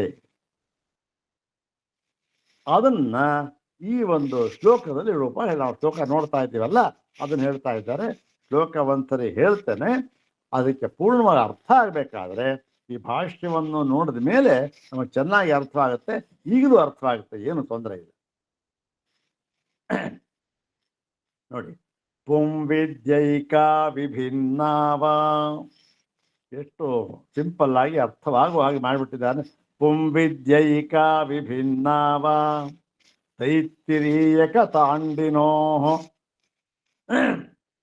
ಮತ್ತು ಮರಣಾವಭೃತತ್ವಾದಿ ಸಾಮ್ಯಾದೇಕೇತಿ ಗಮ್ಯತೆ. ಇದೊಂದ್ಸರಿ ಹೇಳ್ತೇನೆ ನೋಡಿ. ಪುಂವಿದ್ಯೈಕಾ ವಿಭಿನ್ನಾವ, ಇಲ್ಲಿ ವಿಷಯ ಬಂತು. ಪುಂವಿದ್ಯಾ ಅಂದ್ರೆ ಪುರುಷ ವಿದ್ಯಾ. ಈ ಪುರುಷ ವಿದ್ಯೆ ಇದೆಯಲ್ಲ ಅದು ವಿಭಿನ್ನ, ಏಕಾವ ವಿಭಿನ್ನವ, ಒಂದೆಯೋ ಅಥವಾ ಬೇರೆ ಅಂತಕ್ಕಂಥದ್ದು. ಒಂದೆಯೋ ಬೇರೆಯೋ ಅಂದ್ರೆ ಏನರ್ಥ? ಒಂದೆಯೋ ಬೇರೆಯೋ ಅಂದ್ರೆ ಎರಡೂ ಕಡೆಯಲ್ಲಿ ಹೇಳಿರ್ತಕ್ಕಂಥ, ಒಂದೇ ಅಂತ ಆದರೆ ಎರಡೂ ಕಡೆ ಹೇಳಿರ್ತಕ್ಕಂಥ ಧರ್ಮಗಳನ್ನು ಉಪಸಂಹಾರ ಮಾಡಿಕೊಳ್ಳಬೇಕು ಪರಸ್ಪರ. ಇಲ್ಲ ಅಂತ ಆದರೆ ಉಪಸಂಹಾರ ಮಾಡಿಕೊಳ್ಳಬೇಕಾದಿಲ್ಲ ಅಂತ ಆಯ್ತು. ಇದು ಸಂಶಯ. ಈ ಪುರುಷ ವಿದ್ಯೆ ಅಂತಿದೆಯಲ್ಲ ಎಲ್ಲಿ ಏಕಾ ವಿಭಿನ್ನ, ಒಂದೆಯೋ ಅಥವಾ ಬೇರೆಯೋ. ಒಂದೆಯೋ ಬೇರೆಯೋ ಅಂದ್ರೆ ಎರಡೆರಡು ಹೇಳಿರ್ಬೇಕಾಗುತ್ತೆ. ಯಾವುದು ಅಂದ್ರೆ ಯಾಕೆ? ತೈತ್ತಿರೀಯಕ ತಾಂಡಿನೋ. ಈ ತೈತ್ತಿರೀಯಕರಲ್ಲಿ ಅಂದ್ರೆ ತೈತ್ತಿರೀಯ ಶಾಖೆಯವರಲ್ಲಿ ಮತ್ತೆ ತಾಂಡಿ ಶಾಖೆಯವರಲ್ಲಿ, ತಾಂಡ್ಯ ಶಾಖೆಯವರಲ್ಲಿ ಹೇಳಿರತಕ್ಕಂಥ ಪುರುಷ ವಿದ್ಯೆ ಇದೆಯಲ್ಲ, ಇಲ್ಲೂ ಹೇಳಿದ್ದಾರೆ ಅಲ್ಲೂ ಹೇಳಿದ್ದಾರೆ. ತಾಂಡ್ಯ ಶಾಖೆಯಲ್ಲೂ ಹೇಳಿದ್ದಾರೆ, ತೈತ್ತಿರೀಯ ಶಾಖೆಯಲ್ಲೂ ಹೇಳಿದ್ದಾರೆ ಪುರುಷ ವಿದ್ಯೆ. ಅದು ಏಕಾವ ವಿಭಿನ್ನಾವ. ಪುಂವಿದ್ಯೈಕಾ ವಿಭಿನ್ನಾವ ತೈತ್ತಿರೀಯಕ ತಾಂಡಿನೋ. ಆಯ್ತು. ನಮಗೆ ಮೊದಲ ನೋಟಕ್ಕೆ ಏನು ಗೊತ್ತಾಗುತ್ತೆ? ಮರಣಾವಭೃತತ್ವಾದಿ ಸಾಮ್ಯಾದೇಕೇತಿ ಗಮ್ಯತೆ. ಮರಣ ಮತ್ತೆ ಅವಭೃತ ಇವೆಲ್ಲವನ್ನೂ ಹೇಳಿರುವುದರಿಂದ ಎರಡೂ ಕಡೆ ಹೇಳಿದ್ದಾರೆ. ಅದನ್ನ ಎರಡೂ ಕಡೆ ಆ ಧರ್ಮಗಳನ್ನು ಹೇಳಿದ್ದಾರೆ. ಮರಣ ಧರ್ಮ, ಅವಭೃತ ಧರ್ಮ ಎರಡೂ ಕಡೆ ಹೇಳಿದ್ದಾರೆ. ತೈತ್ತಿರಿಯ ಮತ್ತು ತಾಂಡೀರ ಎರಡೂ ಕಡೆ ಪಠಿಸ್ತಾರೆ ತಾಂಡೀರ ವಾಕ್ಯವರು. ಹಾಗಿರೋದ್ರಿಂದ ಸಾಮ್ಯಾದೇಕೇತಿ ಗಮ್ಯತೆ, ಈ ಸಾಮ್ಯ ಇರೋದ್ರಿಂದ ಒಂದೇ ಎಂಬುದಾಗಿ ಸಿದ್ಧವಾಗುತ್ತೆ. ಒಂದೇ ಎಂಬುದಾಗಿ ಸಿದ್ಧವಾದಾಗ ಉಪಸಂಹಾರ ಮಾಡಿಕೊಳ್ಳಬಹುದು ಅಂತ ಆಗಿಬಿಡುತ್ತೆ. ಹೌದ್ ತಾನೆ? ಇದು ಪೂರ್ವ ಪಕ್ಷ. ವಿಷಯ, ಸಂಶಯ, ಪೂರ್ವ ಪಕ್ಷ ಇಷ್ಟೂ ಕೂಡ ಈ ಶ್ಲೋಕದಲ್ಲಿ ಅಡಕ ಮಾಡಿದ್ದಾರೆ. ಇನ್ನೊಂದ್ಸಲ ಶ್ಲೋಕ ಇವಾಗ ಅರ್ಥ ಆಗುತ್ತೆ. ಪುಂವಿದ್ಯೈಕ, ಪುಂವಿದ್ಯಾ ಪುರುಷ ವಿದ್ಯಾ, ಪುಂವಿದ್ಯೈಕ ವಿಭಿನ್ನಾವ ತೈತ್ತಿರೀಯಕ ತಾಂಡಿನೋ ಮರಣಾವಭೃತತ್ವಾದಿ ಸಾಮ್ಯಾದೇಕೇತಿ ಗಮ್ಯತೆ. ಹೀಗಾಗಿ ಒಂದೇ ಒಂದು, ಎರಡು ಒಂದೇ, ಉಪಸಂಹಾರ ಮಾಡಿಕೊಳ್ಳಬಹುದು. ಕಾರಣ ಏನು ಅಂದರೆ ಮರಣಾವಭೃತತ್ವಾದಿ, ಮರಣ ಧರ್ಮ, ಅವಭೃತ ಧರ್ಮ ಇವೆಲ್ಲ ಈ ನಿಯಮಗಳಿದೆಯಲ್ಲ, ಇದೆಲ್ಲವನ್ನೂ ಕೂಡ ಎರಡೂ ಕಡೆ ಸಮಾನವಾಗಿ ಹೇಳಿದ್ದಾರೆ. ಆದ್ದರಿಂದ ಒಂದೇ ಅಂತ ತಿಳಿಯತಕ್ಕದ್ದು. ಇಲ್ಲಿ ನೋಡಿ, ಇಲ್ಲಿ ವಿಶೇಷ ನಾವು ತಿಳಿಬೇಕು. ಏನು, ಹಿಂದಿನ ಅಧಿಕರಣದಲ್ಲಿ ಈ ಸಂವೃತ್ತಿ ಜೀವ್ಯಾಪ್ತಿ ಅಂತಕ್ಕಂಥ ಧರ್ಮ ಏನಿದೆ, ರಾಣಾಣಿಯನ್ನವರು ಹೇಳ್ತಕ್ಕಂಥದ್ದು, ಅದು ಶಾಂಡಿಲ್ಯ ವಿದ್ಯೆ ಹೇಳ್ತಕ್ಕಂಥ ಧರ್ಮಗಳಿಗೆ ವಿರುದ್ಧವಾಗಿ ತೋರುತ್ತಿರುವುದರಿಂದ ಅಂತ ಕಾರಣ ಕೊಟ್ಟಿದ್ರು. ಇಲ್ಲಿ ವಿರುದ್ಧವಾಗಿಯೂ ಇಲ್ಲ, ಏನಿಲ್ಲ. ಮರಣ ಅವಭೃತ ಎರಡೂ ಕಡೆ ಹೇಳಿದ್ದಾರೆ. ಎಲ್ಲಿದೆ ವಿರುದ್ಧ? ಆದ್ದರಿಂದ ಇಲ್ಲೇನ್ ಮಾಡ್ಬೇಕು? ಇದನ್ನು ತಗೋಬೇಕು, ತಗೋಬಾರ್ದ ಸ್ವಾಮಿ? ಅಲ್ಲಿ ವಿರುದ್ಧ ಅಂತ ಹೇಳಿದ್ರೆ ತಗೋಬಾರ್ದು ಅಂತ ಹೇಳಿದ್ರೆ, ಇಲ್ಲಿ ವಿರುದ್ಧ ಇಲ್ವಲ್ಲ, ತಗೋಬೇಕಲ್ಲ ಅಂತ ಹೇಳಿದ ಪೂರ್ವ ಪಕ್ಷಿ. ಅದನ್ನ ಈ ಶ್ಲೋಕ ಹೇಳ್ತಾ ಇದೆ. ಇಲ್ಲಿ ಮರಣ ಅವಭೃತ ಅಂತಕ್ಕಂಥದ್ದು ಏನು, ಅದು ಯಾಕೆ ಇಲ್ಲಿ ಯಾಕೆ ಹೇಳಿದ್ದಾರೆ ಪುರುಷ ವಿದ್ಯೆಯಲ್ಲಿ, ಅವಕ್ಕೆಲ್ಲದಕ್ಕೂ ಕೂಡ ನಾವು ಭಾಷ್ಯವನ್ನೇ ನಾವು ನೋಡಬೇಕು. ಇದನ್ನೆಲ್ಲ ವಿಸ್ತಾರ ಮಾಡಿ ಹೇಳಿರ್ತಕ್ಕಂಥದ್ದು ಭಾಷ್ಯದಲ್ಲಿ. ಈ ಭಾಷ್ಯದಲ್ಲಿ ಅಲ್ಲಿಯೂ ಕೂಡ ಹೇಳಿಲ್ಲದೆ ಇರತಕ್ಕಂಥ ಕೆಲವು ಅಂಶಗಳಿವೆ. ಕೆಲವು ಈ ವಿಧಿ ಅಂಶಗಳು ಅಂತ ಇಂಥದ್ದನ್ನೆಲ್ಲವೇ ಭಗವತ್ಪಾದ ಏನ್ ಮಾಡಿರ್ತಾರೆ, ಒಂದು ಲೈನ್ ಹಾಕಿ ಮುಗಿಸ್ಬಿಟ್ಟಿರ್ತಾರೆ. ಇಲ್ಲೂ ನೋಡಿ, ಅದರ ಮುಂದೆ ಬರ್ತಾ ಇದೆ ಮುಂದೆ. ಅದು ಸ್ವಾಮಿಗಳು ಉದಾಹರಣೆ ಕೊಟ್ಟಿದ್ದಾರೆ, ವಿಷಯದ ವಿಸ್ತಾರ ಮಾಡಿದ್ದಾರೆ. ಮತ್ತು ಇದನ್ನ ಈ ಕೆಲಸ ಏನ್ ಮಾಡಿ ಸ್ವಾಮಿಗಳು ಮಾಡಿದ್ದಾರಲ್ಲ, ಇದನ್ನ ಏನ್ ಮಾಡಿದ್ದಾರೆ, ವ್ಯಾಖ್ಯಾನಕಾರರು ಮಾಡಿದ್ದಾರೆ. ಶಂಕರ ಭಗವತ್ಪಾದ ನಂತರ ಬಂದ ವ್ಯಾಖ್ಯಾನಕಾರರು ಈ ಕೆಲಸವನ್ನು ಮಾಡಿದ್ದಾರೆ. ನೋಡಿ, ಆಚಾರ್ಯರು ಇಲ್ಲಿ ಬರೀ ಒಂದನ್ನು ಹೇಳ್ಬಿಟ್ರು, ಹೀಗೆ ಇದರ ಅರ್ಥ ಏನು ಮತ್ತೆ ಇಷ್ಟು ಅರ್ಥಗಳು ಅಂತ ಅಲ್ಲಿ ಹೇಳಿದ್ದಾರೆ. ಅದನ್ನೂ ಅದಕ್ಕಿಂತಲೂ ವಿಸ್ತಾರವಾಗಿ ಮತ್ತೆ ಸುಗಮವಾಗಿ ಸ್ವಾಮಿಪಾದರವರು ಇಲ್ಲಿ ತಮ್ಮ ಒಂದು ಕನ್ನಡ ಅನುವಾದದಲ್ಲಿ ಅಲ್ಲಿ ಬರೆದಿಟ್ಟಿದ್ದಾರೆ. ನೋಡೋಣ. ಓಂ ಪುರುಷ ವಿದ್ಯಾಯಾನಿವಚೇತರೇಷಾಮನಾಂನಾನಾತ್. ಓಂ ಪುರುಷ ವಿದ್ಯಾಯಾನಿವಚೇತರೇಷಾಮನಾಂನಾನಾತ್. ಸೂತ್ರ ನೋಡಿ, ಸೂತ್ರಗಳು ಎಷ್ಟು ಗಂಭೀರವಾಗಿರ್ತಕ್ಕಂಥದ್ದು. ಯಾವ ಒಂದು ಈ ನಾವು ಯಾವುದು ಅಷ್ಟೋತ್ತರ ಅದು ಇದು ಎಲ್ಲ ಪಾರಾಯಣ ಮಾಡ್ತಾ ಇರ್ತಾರೆ. ಎಲ್ಲ ಪಾರಾಯಣ ಮಾಡೋದು, ಎಲ್ಲ ದೇವತೆಗಳ ಅಷ್ಟೋತ್ತರ ಪಾರಾಯಣ ಮಾಡೋದು ಒಂದು ತೂಕ. ಬಟ್ ಅವೆಲ್ಲ ನಾವು ಇಲ್ಲ ಅಂತ ಹೇಳ್ತಾ ಇಲ್ಲ. ಎಲ್ಲವೂ ಕೂಡ ಅದು ಅಭ್ಯುದಯಕ್ಕೆ ನೇರವಾದ ಸಾಧನ. ಅವೆಲ್ಲ ಯಾವುದು? ಅವೆಲ್ಲ ಧರ್ಮಗಳು ನೇರವಾದ ಸಾಧನ. ಮತ್ತೆ ನಿಶ್ರೇಯಸಕ್ಕೆ ಪರಂಪರಾ ಸಾಧನೆ. ನಾವು ಅದನ್ನು ಅಲ್ಲಗಳೆಯೋ ಹಾಗಿಲ್ಲ. ಯಾವುದನ್ನ? ಅಷ್ಟೋತ್ತರ, ಪೂಜೆ, ಪುನಸ್ಕಾರ, ನಾಮ, ಯಜ್ಞ ಯಾವುದನ್ನು ಅಲ್ಲ. ಯಾಕೆ? ಅವು ಅಭ್ಯುದಯಕ್ಕೆ ನೇರ ಸಾಧನ, ನಿಶ್ರೇಯಸಕ್ಕೆ ಪರೋಕ್ಷ ಸಾಧನ. ಪರೋಕ್ಷ ಸಾಧನ ಹೇಗೆ ಅಂತ ಅನ್ನೋದು ನಮ್ಗೆ ಗೊತ್ತಿದೆ. ಅದರಿಂದ ಅಂತಃಕರಣ ಶುದ್ಧವಾಗುತ್ತೆ. ಶುದ್ಧವಾದ ಅಂತಃಕರಣದಲ್ಲಿ ಈ ವೇದಾಂತವನ್ನು ಹೇಳಿದ್ರೆ ಅವನಿಗೆ ಅಲ್ಲಿ ಅನುಭವ ಪರ್ಯಂತವಾಗಿ ಅರ್ಥವಾಗಿ ಬಿಡುತ್ತೆ. ಶುದ್ಧ ಅಂತಃಕರಣ ಅಂತಕ್ಕಂಥದ್ದು ಬಹಳ ಬಹಳ ಮುಖ್ಯವಾದದ್ದು. ಅದಕ್ಕೆ ಏನು ಮಾಡಬೇಕು? ಅದಕ್ಕೆ ಬೇಕಾದಷ್ಟು ಸಾಧನೆಗಳು. ಹಾಗೆ ಆ ಸಾಧನೆಗಳಲ್ಲಿ ಒಂದು ಈ ಪೂಜೆ ಪುರಸ್ಕಾರ ಜಪ ತಪ ಯಜ್ಞ ಯಾಗ ಇಂಥವೆಲ್ಲ. ಹಾಗಾಗಿ ಅದು ಕೂಡ ಬಹಳ ಮುಖ್ಯವೇ. ಆದರೆ ಅಷ್ಟೇ ಅದೇ ಸರ್ವಸ್ವ ಅಂತ ಇದ್ದರೆ ಸರಿ ಹೋಗೋದಿಲ್ಲ ಅಂತ ಅಷ್ಟೇ ಶಂಕರ ಭಗವತ್ಪಾದ ಹೇಳಿರ್ತಕ್ಕಂಥದ್ದು. ಇನ್ನೇನು ಎಲ್ಲ ಯಜ್ಞ ಮಾಡಬೇಡಿ ಯಾಗ ಇವಾಗೆಲ್ಲ ಹೇಳ್ತಾರಲ್ಲ, ಬನ್ರಿ ಏನ್ರಿ ಶಂಕರ ಭಗವತ್ಪಾದ ಬಂದರು, ಪೂಜೆಯನ್ನು ಬೇಡವಂತೆ, ಯಜ್ಞ ಬೇಡವಂತೆ, ಏನು ಬೇಡವಂತೆ, ಕರ್ಮ ಬೇಡವಂತೆ, ಅದೇನೋ ಜ್ಞಾನವಂತೆ, ಮುಕ್ತಿ ಆಗ್ಬಿಡುತ್ತಂತೆ. ಯಾರು ಸ್ವಾಮಿ ಹೇಳಿರೋದು? ಎಲ್ಲಿ ಹೇಳಿದ್ದಾರೆ? ಇರಲಿ, ಈಗ ಭಾಷೆ ಅಸ್ತಿ ತಾಂಡಿನಾಂ ಪೈಂಗಿನಾಂಚ ರಹಸ್ಯ ಬ್ರಾಹ್ಮಣೆ ಪುರುಷ ವಿದ್ಯಾ. ಎಷ್ಟು ನೋಡಿ ಸುಲಭವಾದ ವಾಕ್ಯಗಳು. ನಾವು ಈಗ ಈ ಶ್ವೇತಾಶ್ವತರ ಪ್ರಾರಂಭ ಮಾಡಿದ್ದೀವಿ ಅಲ್ವಾ. ಈಗ ನಾವು ಇಲ್ಲಿ ಏನು ಅಭ್ಯಾಸ ಮಾಡ್ತಾ ಇದ್ದೀವಿ, ಅಧ್ಯಯನ ಮಾಡ್ತಾ ಇದ್ದೀವಿ, ಇಲ್ಲಿ ಮಾಡಿಬಿಟ್ಟು ಅದನ್ನು ಬಿಟ್ಬಿಡೋದಲ್ಲ, ಅದು ಬಿಡಿ ಕೆಲವರು ಬೇಕು ಅದಲ್ಲ. ಆದರೂ ಕೂಡ ಕೆಲವರಾದರೂ ಏನು ಮಾಡಬೇಕು ನೋಡಿ, ಇಲ್ಲಿ ಈ ವಾಕ್ಯ ರಚನಾ ಶೈಲಿ ಇಲ್ಲಿ ಆಗಿದೆ. ಅಸ್ತಿ ತಾಂಡಿನಾಂ ಪೈಂಗಿನಾಂಚ ರಹಸ್ಯ ಬ್ರಾಹ್ಮಣೆ ಪುರುಷ ವಿದ್ಯಾ. ಇದು ಯಾರಿಗೆ ಅರ್ಥವಾಗುವುದಿಲ್ಲ. ಈಗ ನಮ್ಮ ಅಕ್ಷರಂ ಅಂತ ಇದೆಯಲ್ಲ, ಅಲ್ಲಿ ಮೊದಲನೇ ಪರೀಕ್ಷೆ ಬರೆದವನಿಗೂ ಕೂಡ ಇದು ಅರ್ಥ ಆಗುತ್ತೆ. ಆಯ್ತಲ್ಲ. ಇದು ಈಗ ನಾವು ಶ್ವೇತಾಶ್ವತರದ ನೋಡ್ತಾ ಇದ್ದೇವಲ್ಲ, ಅಲ್ಲಿಯೂ ಕೂಡ ವಾಕ್ಯ ಇದೆ. ಅಲ್ಲಿ ವಾಕ್ಯಗಳಿಗೆ ಸ್ವಲ್ಪ ಇದನ್ನ ಹೋಲಿಸ್ಕೊಂಡು ನೋಡಿ.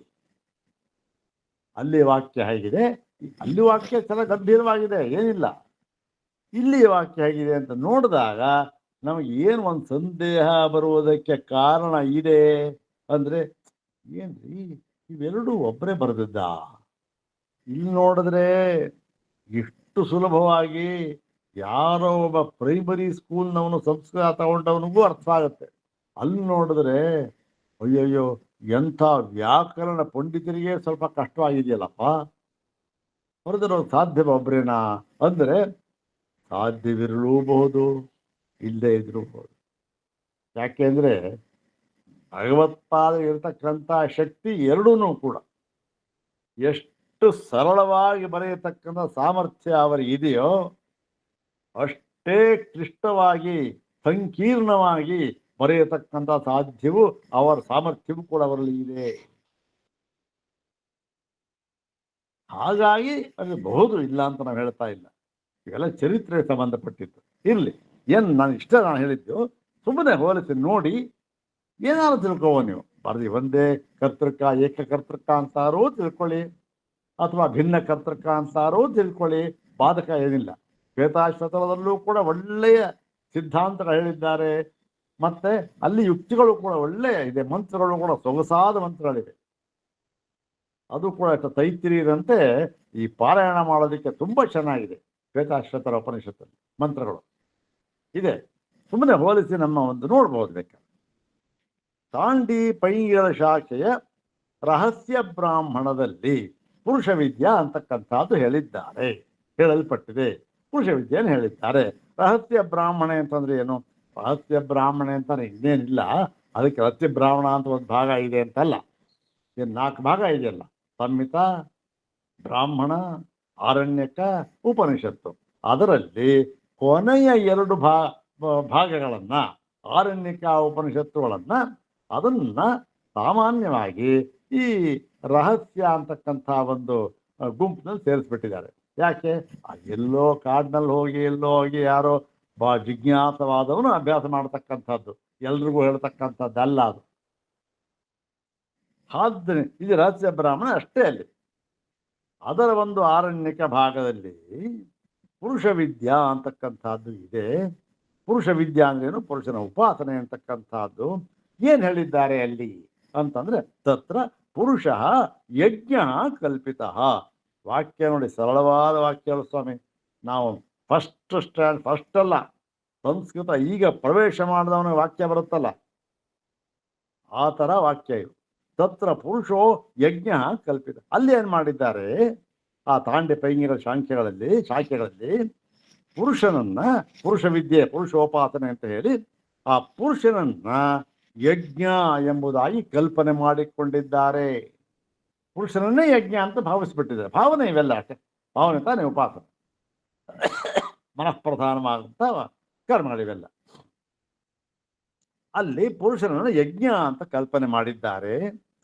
ಯಾವಾಗ ಯಜ್ಞ ಅಂತ ಕಲ್ಪನೆ ಮಾಡಿದ್ರೋ ಅವಾಗ ಏನು ಮಾಡಬೇಕು, ಆ ಪುರುಷನಿಗೂ ಕೂಡ ಆ ಯಜ್ಞದ ಭಾಗಗಳು ಬರ್ತಾವಲ್ಲ, ಬೇಕಾದ ಭಾಗಗಳು, ಅದರ ಲಕ್ಷಣ ಅವನಿಗೂ ಹೇಳಬೇಕು. ಪುರುಷನನ್ನ ಯಜ್ಞ ಅಂತ ಕಲ್ಪನೆ ಮಾಡಿದ್ಮೇಲೆ ಯಜ್ಞದ ಲಕ್ಷಣ ಅವನಲ್ಲಿರಬೇಕು, ಅದನ್ನು ಕಲ್ಪನೆ ಮಾಡಬೇಕು.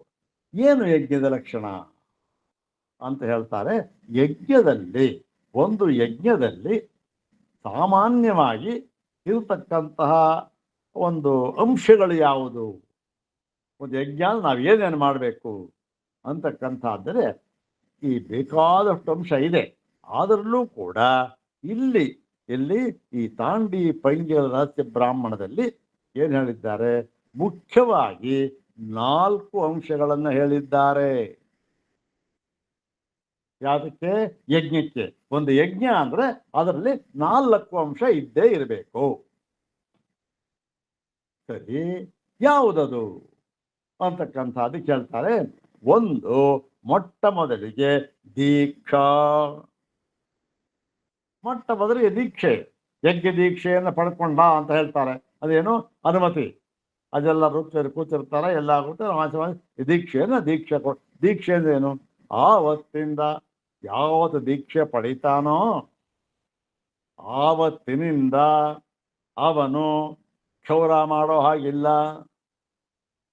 ಆಗಲೂ ಹಿಂದನೂ ಇತ್ತಲ್ಲ, ಕ್ಷೌರ ಮಾಡೋ ಹಾಗಿಲ್ಲ. ಮತ್ತೆ ಈ ಒಂದು ದೀಕ್ಷಾ ವಸ್ತ್ರ ಅಂತ ಕೊಡ್ತಾರಲ್ಲ, ಈಗಲೂ ಕೊಡ್ತಾರೆ ಮದುವೆ ಹುಡುಗನಿಗೆ ನೋಡಿ, ದೀಕ್ಷಾ ವಸ್ತ್ರ ಅಂತ ಕೊಡ್ತಾರೆ. ಅದನ್ನ ನಮ್ಮ ಕನ್ನಡದ ಏನು ಸಂಕಲ್ಪಕ್ಕೆ ಅಂತ ಹೇಳ್ತಾರೆ. ಅದು ದೀಕ್ಷಾ ವಸ್ತ್ರ. ಅದು ಉಪನಯನ ಒಟುಗೆ ಅವನು ಸ್ನಾನ ಮಾಡ್ಕೊಂಡು ಬಂದ ತಕ್ಷಣ ಏನು ಮಾಡ್ತಾರೆ, ಪುರೋಹಿತರು ಕೂತಿರ್ತಾರೆ, ಅವನಿಗೆ ಸ್ನಾನ ಮಾಡ್ಕೊಂಡು ಬರ್ತಾನೆ. ಬಂದ ತಕ್ಷಣ ಏನು ಮಾಡ್ತಾರೆ, ಇವನಿಗೆ ದೀಕ್ಷಾ ವಸ್ತ್ರವನ್ನು ಕೊಡ್ತಾರೆ. ಆ ಹಳದಿ ಬಟ್ಟೆ ಕೊಡ್ತಾರೆ. ಇವಾಗ ದೀಕ್ಷಾ ವಸ್ತ್ರ ಅಂದ್ರೆ ಏನು? ದೀಕ್ಷೆ ತಗೋತಾನೆ ಅಂದ್ರೇನು? ನಾನು ಇನ್ನು ಮೇಲೆ ಈ ಯಜ್ಞದಲ್ಲಿ ಹೇಳಿರತಕ್ಕಂತಹ ಧರ್ಮಗಳನ್ನ ಚಾಚೂ ತಪ್ಪದಂತೆ ಪಾಲಿಸುತ್ತೇನೆ. ನನಗೇನು ಧರ್ಮ ಹೇಳಿದ್ದಾರೋ ಅದನ್ನು ಚಾಚೂ ತಪ್ಪದಂತೆ ಪಾಲಿಸುತ್ತೇನೆ. ಒಟ್ಟು ಬಂದ, ಉಪನಯನ 8 ವರ್ಷ ಆಗಿದೆ, ಅವನಿಗೆ ದೀಕ್ಷಾ ಕೊಟ್ಬಿಟ್ಟು ಏನಾಯ್ತು? ಎಲ್ಲ ಹೇಳಿದ್ರು ಮುಂದೆ, ನೋಡಪ್ಪ ನೀನು ಇನ್ನು ಮುಂದೆ ಬ್ರಹ್ಮಚಾರಿ ಧರ್ಮವನ್ನು ನೀನು ಪಾಲಿಸಬೇಕು ಅಂದ್ರೆ ಅವನು ಚಾಚೂ ತಪ್ಪದಂತೆ ಪಾಲಿಸಬೇಕು. ಯಾಕೆ? ದೀಕ್ಷಾಬದ್ಧನಾಗಿದ್ದಾನೆ. ಈ ಒಂದು ದೀಕ್ಷಾಬದ್ಧ ಎಲ್ಲಿವರೆಗಾಗಿರ್ತಾನ ಅವನು? ಈ ಬ್ರಹ್ಮಚರ್ಯ ಅಂತ ಪಾಲಿಸ್ತಕ್ಕಂಥದ್ದು ವಿವಾಹವಾಗುವವರೆಗೆ. ಹೌದಾನೆ? ವಿವಾಹವಾಗುವವರೆಗೆ ಅವನು ಈ ದೀಕ್ಷೆಯಲ್ಲೇ ಇರ್ತಾನೆ. ಇದೇ ಧರ್ಮ. ಆ ವಿವಾಹವಾಗುವ ಕಾಲದಲ್ಲಿ ಅಲ್ಲಿ ಕೆಲವು ವಿಧಿಗಳಿದೆ, ಅದನ್ನು ಅನುಸರಿಸಿ ಅವನ ಆ ದೀಕ್ಷೆಯನ್ನು ವಿಸರ್ಜನೆ ಮಾಡಿ ಗಾರಸ ಧರ್ಮಕ್ಕೆ ಪ್ರವೇಶ ಮಾಡ್ತಾ ಅಲ್ಲಿಯೇ ಧರ್ಮಕ್ಕೆ ಅನುಗುಣವಾಗಿ ನಡ್ಕೊ. ಹೀಗೆ ದೀಕ್ಷಾ ಅಂತಕ್ಕಂಥದ್ದು ಬಹಳ ಮುಖ್ಯವಾದದ್ದು. ಮತ್ತೆ ಉಪಸದ. ದೀಕ್ಷಾ ಆಯಿತು, ಉಪಸದ ಅಂದ್ರೆ ಏನು? ಇದು ಯಜ್ಞ ಆಯಿತು, ದೀಕ್ಷಾ ತಗೊಂಡ, ಯಜ್ಞಕಾಲ ಏನು ಅಂತಂದ್ರೆ ಅದು ಒಂದು ಯಜ್ಞ ಅಂತ ಮಾಡಿದ್ರೆ ಅದನ್ನು ವಿಂಗಡಿಸಿದ್ದಾರೆ. ಐಕಾಹ ಅಂತ ಇರಬಹುದು. ಐಕಾಹ ಅಂತಂದ್ರೆ ಏನು? ಐಕಾಹ ಅಂತಂದ್ರೆ ಏಕಸ್ಮಿನ್ನೇವ ಅಹನಿ ಪರಿಸಮಾಪ್ಯಮಾನಂ ಕರ್ಮ. ಪರಿಸಮಾಪ್ಯಮಾನೋ ಯಜ್ಞ. ಪರಿಸಮಾಪ್ಯಮಾನಂ ಕರ್ಮ ಅಂದ್ರೂ ಒಂದೇ, ಪರಿಸಮಾಪ್ಯಮಾನೋ ಯಜ್ಞ ಅಂದ್ರೂ ಒಂದೇ. ಅಂದ್ರೆ ಏನು? ಏಕಸ್ಮಿನ್ನೇವ ಅಹನಿ, ಒಂದೇ ಒಂದು ದಿನದಲ್ಲಿ ಮುಗಿಯತಕ್ಕಂತಹ ಯಜ್ಞಗಳು ಇವೆ. ಮತ್ತೆ 5 ದಿನಗಳಲ್ಲಿ ಮುಗಿತಕ್ಕಂತಹ ಯಜ್ಞಗಳು ಇವೆ. ಯಾವುದು? ಈ ಜ್ಯೋತಿಷ್ಠೋಮ ಮುಂತಾದವುಗಳು. ಇನ್ನೊಂದು ಕೆಲವು ಸತ್ರಯಾಗಗಳಿವೆ, ಅವು 12 ದಿನದಲ್ಲಿ ಮುಗಿಯತಕ್ಕಂಥದ್ದು ಕೆಲವಿವೆ. ಇನ್ನು ಕೆಲವಿದೆ ವರ್ಷ ಪರ್ಯಂತ ಮಾಡ್ತಕ್ಕಂಥದ್ದು. ಹೀಗೆ ಕಾಲ ಇಲ್ಲಿ ಆ ಕಾಲದಲ್ಲಿ ಅವನು ಉಪಸದ ಅಂತಕ್ಕಂಥ ಧರ್ಮವನ್ನು ಪಾಲಿಸಬೇಕು. ಉಪಸದ ಅಂತಂದ್ರೆ ಏನು? ಉಪಸದ ಅಂದ್ರೆ ಈ ಲೌಕಿಕವಾದ ವ್ಯವಹಾರ. ಲೌಕಿಕವಾದ ವ್ಯವಹಾರ ಅಂದ್ರೇನು? ಅದೇ ಆಹಾರ ತಗೊಳ್ಳೋದು, ನೀರು ಕುಡಿಯೋದು, ಇಂಥವೆಲ್ಲ ಮುಂತಾದ. ಏನು ಆಹಾರ ತಗೋಬೇಕು, ಯಾವಾಗ ನೀರು ಕುಡಿಬೇಕು, ಮತ್ತೆ ಈ ಒಂದು ಈ ಇದನ್ನ ವಿಸರ್ಜನೆ ಕಾಲದಲ್ಲಿ ಏನ್ ಮಾಡ್ಬೇಕು, ಇಂಥವೆಲ್ಲ ನೀವೇ ಮಾಡಿದೆ. ಅದನ್ನ ಅದು ಉಪಸದ. ಮತ್ತೆ ಉಪಸದ ಆಯ್ತು. ಇನ್ನು ಯಜ್ಞ ಮಾಡುವಾಗ ಯಾವ ಯಾವ ದೇವತೆಯನ್ನ ಉದ್ದೇಶ ಮಾಡಿ ಅವನ್ನ ಆಹ್ವಾನ ಮಾಡಬೇಕಲ್ಲ, ಆಹ್ವಾನ ಮಾಡಬೇಕಾದರೆ ಅಲ್ಲಿ 2 ಮಂತ್ರಗಳನ್ನ ಅಲ್ಲಿ ಪ್ರಯೋಗ ಮಾಡ್ತಾರೆ. ಇವೆಲ್ಲ ಪ್ರಯೋಗ, ಪ್ರಾಕ್ಟಿಕಲ್ ಪ್ರಯೋಗ ಮಾಡ್ತಾರೆ. 2 ಮಂತ್ರ. ಒಂದು ಸ್ತುತಿಸಿ ಅವನ್ನ ಕರೀತಕ್ಕಂತಹದ್ದು, ಇನ್ನೊಂದು ಅದನ್ನೆಲ್ಲ ಹೇಳಿ ಅವನ ಯಾಕೆ ಏನು ಅಂತ ಅದನ್ನು ಹೇಳಿ ತನ್ನ ಆ ಕಾರ್ಯಸಿದ್ಧಿಯನ್ನು ಮಾಡ್ಕೊಳ್ತಕ್ಕಂಥದ್ದು ಎಲ್ಲ ಹೇಳಿ. ಅದು ಯಾವುದದು 2 ಮಂತ್ರ? ಅದಕ್ಕೆ ಹೇಳಿದ್ರು, ಒಂದು ಸ್ತೋತ್ರ ಮಂತ್ರ, ಒಂದು ಶಸ್ತ್ರ ಮಂತ್ರ. ಸ್ತೋತ್ರ ಶಸ್ತ್ರ ಅಂದ್ರೆ, ಶಸ್ತ್ರ ಅಂದ್ರೆ ಖಡ್ಗ ಕತ್ತಿಗಳು ಅಲ್ಲ. ಶಸ್ತ್ರ ಮಂತ್ರ, ಸ್ತೋತ್ರ ಮಂತ್ರ. ಇದು ಸ್ತೋತ್ರ ಶಸ್ತ್ರ ಮಂತ್ರ, ಅವು ಬಹಳ ಮುಖ್ಯ. ಇದು ಬಹಳ ಬಹಳ ಏನು ಎಷ್ಟು ಕ್ಲಿಷ್ಟ ಅಂದ್ರೆ, ಒಂದು ಯಜ್ಞ ಮಾಡಿದ್ರೆ ಇವತ್ತು ಯಾವುದು ಎಲ್ಲಿದೆಯೋ ಸ್ತೋತ್ರ ಮಂತ್ರ ಯಾವುದು ಗೊತ್ತಿಲ್ಲ, ಶಸ್ತ್ರ ಮಂತ್ರ ಗೊತ್ತಿಲ್ಲ. ಒಂದು ಯಜ್ಞ ಮಾಡಿದಾಗ ನೋಡಿ, ಇಂಥ ಕಾಲಕ್ಕೆ ಇದು ಸ್ತೋತ್ರ ಮಂತ್ರ, ಇದು ಶಸ್ತ್ರ ಮಂತ್ರ ಎಂಬುದಾಗಿ ನಿಗದಿ ಮಾಡಿಬಿಟ್ಟಿದ್ದಾರೆ. ಇವತ್ತಿಗೂ ಕೂಡ ನಿಜವಾದ ಒಬ್ಬರು ಅಧ್ಯಯನ ಮಾಡಿರ್ತಕ್ಕಂಥ ಅವರು ಮೀಮಾಂಸಕರು ಅದನ್ನೆಲ್ಲ ಪ್ರಯೋಗ ಮಾಡ್ತಾರೆ. ಇಲ್ಲ ಇಲ್ಲ ಅಂತ ನಾವು ಹೇಳೋಗಿಲ್ಲ, ಇವತ್ತು ಮಾಡ್ತಾರೆ. ಸ್ತೋತ್ರ ಮಂತ್ರ, ಶಸ್ತ್ರ ಮಂತ್ರ ಎಷ್ಟಾಯ್ತು? 3 ಆಯ್ತದ. ಯಾವುದು? ದೀಕ್ಷಾ, ಉಪಸದ, ಸ್ತೋತ್ರ, ಶಸ್ತ್ರ. ಅದು ಮಾಡ್ಬೇಕಾದ್ರೆ ಮತ್ತು ಎಲ್ಲ ಆಯ್ತು. ಕಡೆಯದು, ಕಡೆಯದು ಯಾವುದು? ಅವಭೃತ ಅಂತಕ್ಕಂಥದ್ದು. ಅವಭೃತ ಅಂದ್ರೆ ಅವಭೃತ ಸ್ನಾನ ಮಾಡಿ ದೀಕ್ಷಾ ವಿಸರ್ಜನೆ. ದೀಕ್ಷಾ ವಿಸರ್ಜನೆ ಆಯ್ತು. ಇಷ್ಟು ಇದು ಎಲ್ಲಕ್ಕೆ ಅಂದ್ರೆ ಇದನ್ನ ಹೇಳಬೇಕಾದಂತ ಇದಕ್ಕೆ ಪೂರಕವಾದ, ಇದೇನು ಗೊತ್ತಾಗಲ್ಲ. ಇದು ಇಷ್ಟಾಗಿದೆ, ಟೈಮ್ ಆಗೋಗ್ಬಿಡ್ತು, ಜಾಸ್ತಿ ಆಗೋಯ್ತು, ಕ್ಷಮಿಸ್ಬೇಕು. ಇನ್ನು ಕೆಲವು ಭಾಗಗಳಿದೆ ಹೇಳುವಂತಕ್ಕಂಥದ್ದು. ಅದನ್ನ ನಾಳೆ ದಿವಸ ನಾಳೆ ಅಲ್ಲ, ಸೋಮವಾರ ದಿವಸ ನೋಡೋಣ. ಈ ಭಾಗದಲ್ಲಿ ಇನ್ನು ಸ್ವಲ್ಪ ತಿಳ್ಕೊಳ್ಬೇಕು, ಅದನ್ನು ಸ್ವಲ್ಪ ಹೇಳ್ತೇನೆ ಸೋಮವಾರ. ಓಂ ಶಾಂತಿ ಶಾಂತಿ ಶಾಂತಿ. ಓಂ ತತ್ಸತ್.